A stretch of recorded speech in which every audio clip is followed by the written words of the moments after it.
You ever just feel stuck? I mean, completely overwhelmed by the notifications, the endless options, and that constant pressure to make the perfect choice? But what if you had a guide, an ancient compass that's been helping people navigate life's biggest crossroads for over 3,000 years? Well, today we're unlocking the I Ching, the Book of Changes, to see how its timeless wisdom can bring some serious clarity to our very modern lives. So here's how we're going to break it down. First, we'll talk about why this ancient wisdom is more relevant now than ever. Then we'll get into what the I Ching actually is. After that, I'm going to give you a super simple 3-step guide for how to use it. We'll walk through a real-world example, and then we'll wrap it all up with 5 key takeaways you can use as your own personal compass. All right, let's kick things off with a feeling I think we all know way too well: decision fatigue. You're faced with so many different paths, and the sheer number of choices can be, well, paralyzing. It can leave you feeling totally stuck. And it's in those moments we find ourselves wishing for a different kind of guidance, right? I mean, it's a universal feeling, isn't it? That deep desire for a map, for just a little perspective when you're standing at a crossroads. This whole explainer is about a tool that served that exact purpose for emperors, artists, and thinkers for literally millennia, helping them turn all that confusion into real clarity. So, what in the world is the I Ching? Understanding its true purpose is the most important part, because it's not what most people think it is. This isn't about magic, it's all about insight. Think of it less like a crystal ball that predicts the future, and more like a mirror that reflects the present moment with incredible accuracy.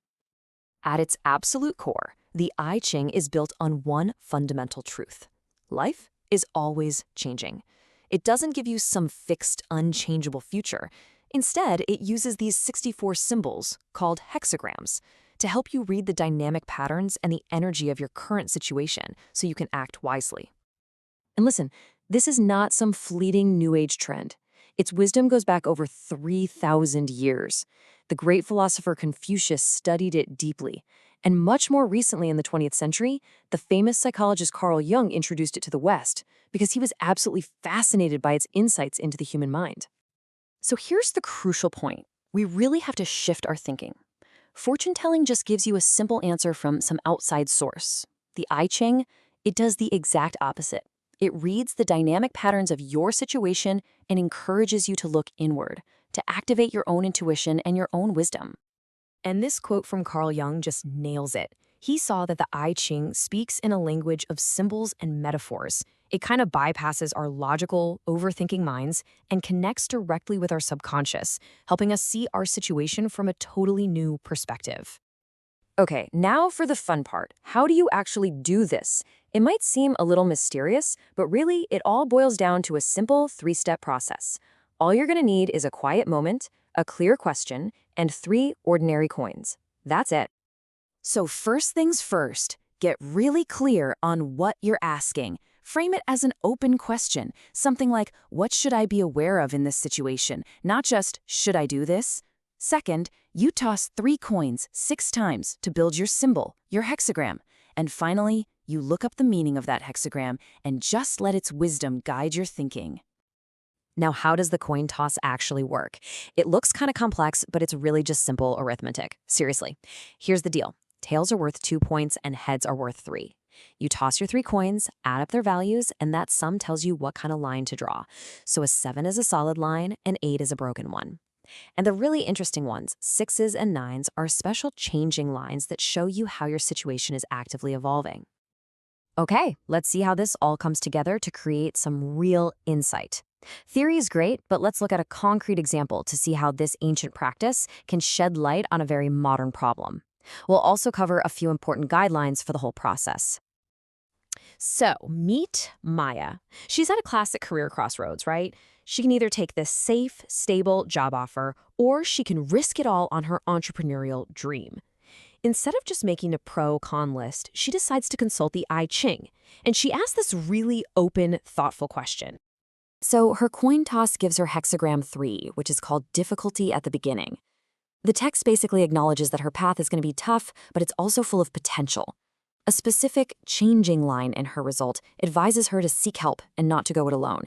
This points toward a second hexagram, number 8, holding together, which is all about collaboration and community.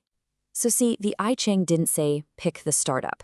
It It revealed the conditions she needed for success. She needs a team.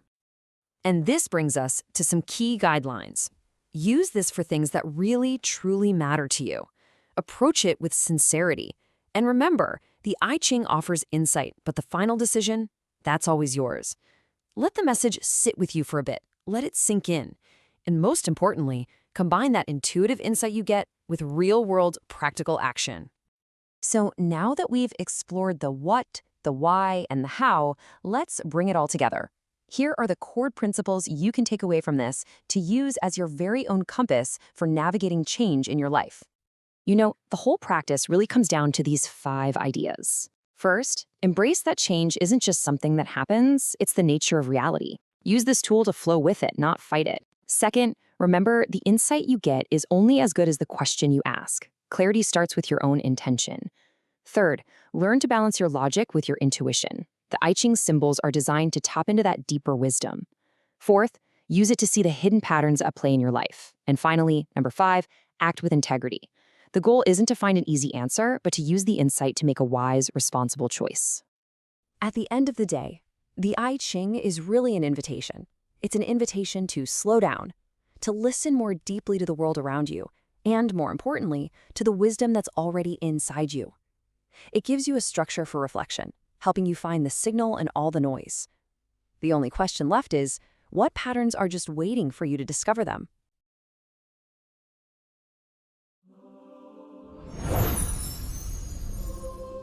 Like and subscribe for timeless wisdom.